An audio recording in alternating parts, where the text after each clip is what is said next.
Bonjour, je suis content de vous retrouver. Les conseils que je vais vous donner, oui, sont inspirés de vos questions que vous m'avez posées sur les réseaux sociaux.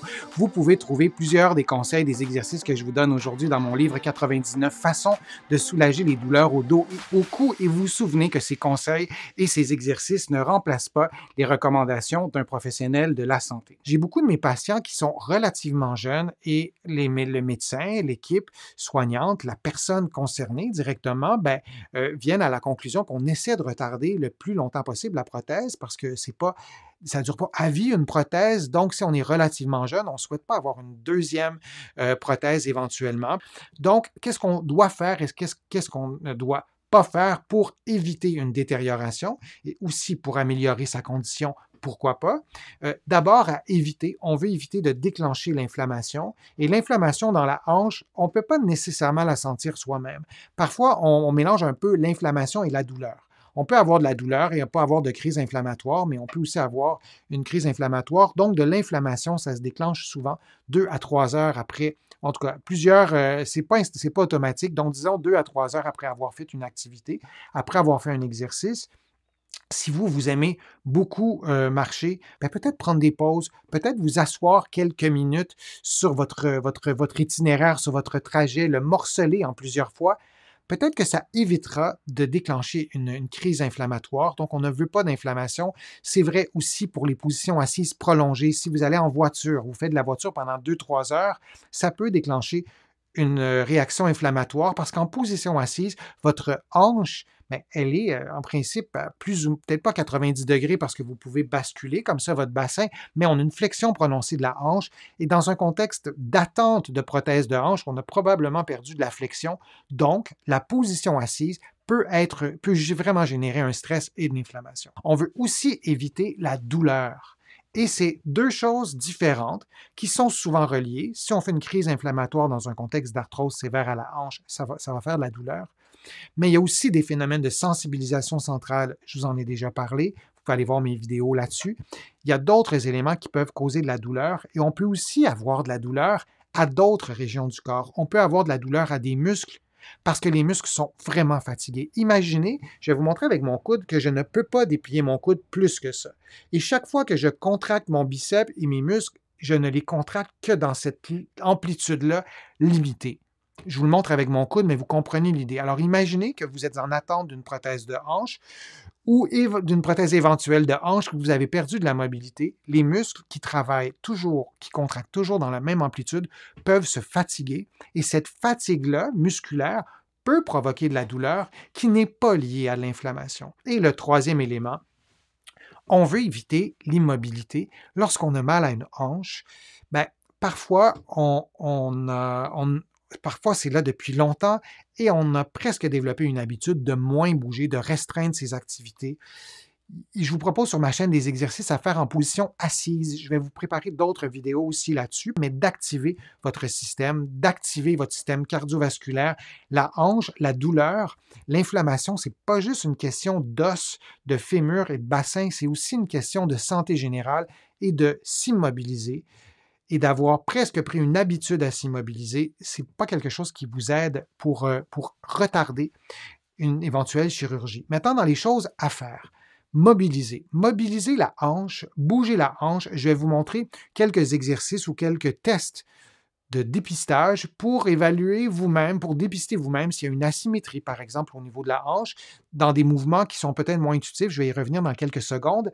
Renforcer. On veut augmenter la force. On veut faire des exercices de renforcement. Là aussi, vous allez en trouver plusieurs sur ma chaîne YouTube pour renforcer les muscles des cuisses, les fessiers, les muscles du dos, les abdominaux, l'autre jambe, c'est important, et le tronc. Alors, c'est pas le membre inférieur au complet, s'alimenter sainement. L'inflammation, c'est pas juste une question de mouvement, évidemment, on le sait, c'est une question de santé métabolique, c'est une question aussi d'alimentation. Donc, le conseil que je vous le donne de façon ultra succincte, de s'alimenter sainement, mais vous allez trouver sur ma chaîne des vidéos liées à l'alimentation et l'inflammation. Contrôler l'IMC, l'IMC pour indice de masse corporelle.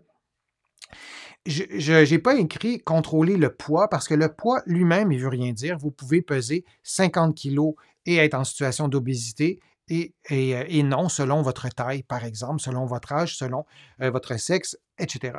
Donc, contrôlez l'indice de masse corporelle qui est un rapport entre votre taille et votre poids. Et on sait que les personnes qui sont en situation d'obésité sont beaucoup plus à risque d'avoir de l'inflammation au niveau des articulations, incluant les hanches, sont beaucoup plus à risque d'arthrite, sont beaucoup plus à risque d'arthrose. Et lorsqu'on est en situation d'obésité, c'est un peu décourageant d'entendre ça parce qu'on se dit ah, ben, je le suis en situation d'obésité.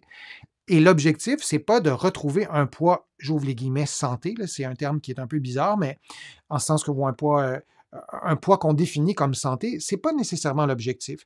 De perdre quelques chiffres sur l'IMC ou quelques kilos, si vous préférez, lorsqu'on est en situation d'obésité, ça peut avoir des effets bénéfiques. Et les conséquences de l'obésité, je vous en ai parlé dans quelques-unes de mes vidéos, c'est pas uniquement le poids qui repose sur nos articulations, mais aussi que le gras est associé à l'inflammation.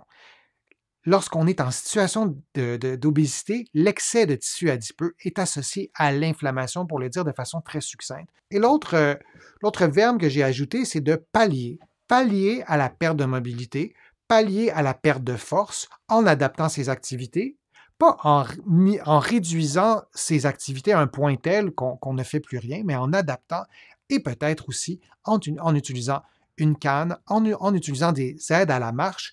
Moi, j'ai beaucoup de réserves avec les marchettes.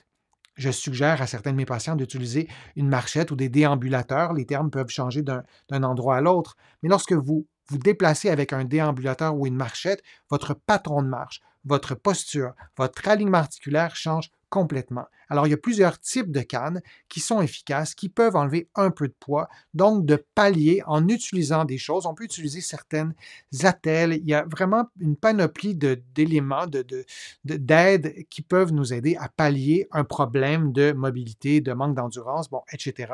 Alors, c'est intéressant d'envisager ça. On peut penser aux chaussures. Parfois aussi, une meilleure chaussure peut nous aider à soulager la hanche. Je vais vous montrer quelques exercices qui sont vraiment tout simples et vous faites toujours les exercices des deux côtés, même si, par exemple, vous avez un problème avec une seule hanche. Ça, c'est important. Et un autre exercice que je peux vous montrer aussi, le genou tendu, vous levez la jambe jusqu'à ce que les deux cuisses soient parallèles et vous revenez à la position de départ et vous faites ça toujours des deux côtés. Vous pourriez aussi faire l'exercice les bras levés et en vous assurant que votre bassin reste symétrique, qu'il n'y ait pas de rotation du bassin pendant que vous levez une jambe.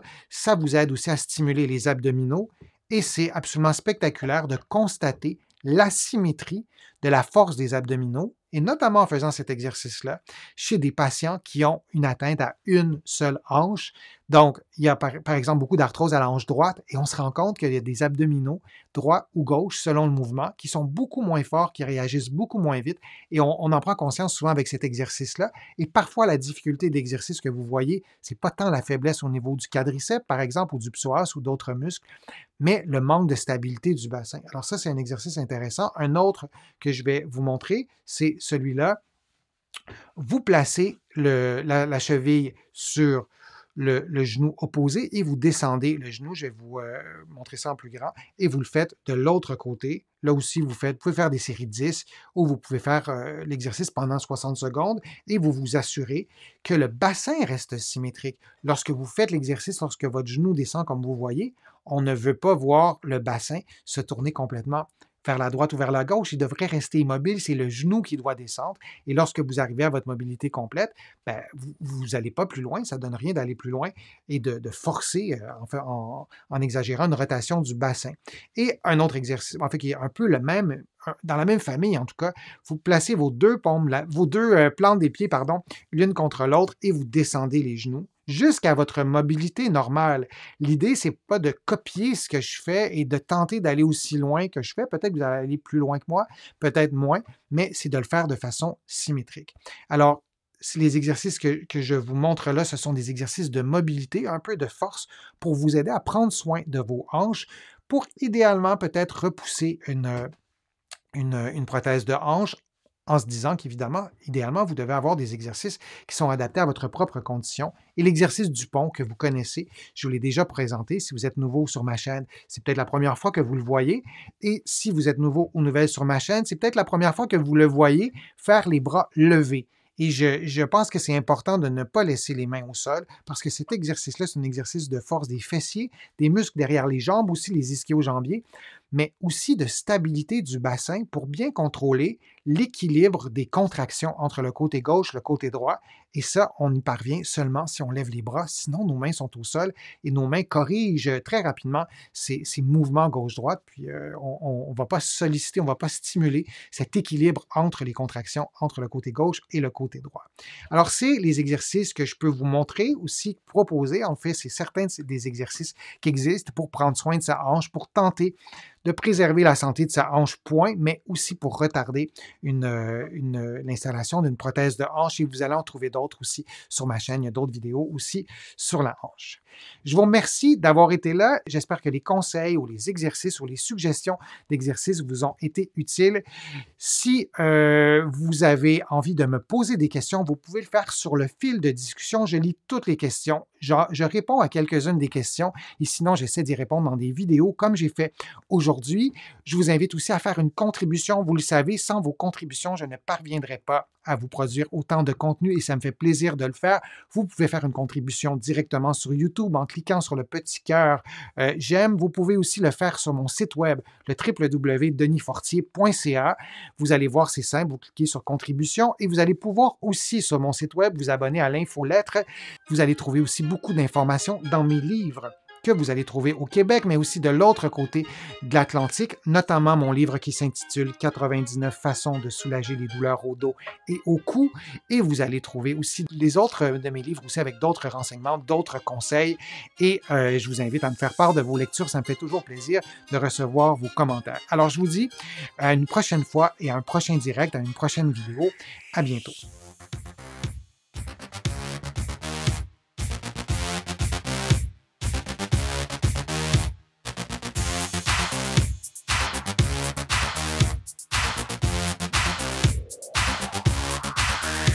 Shh.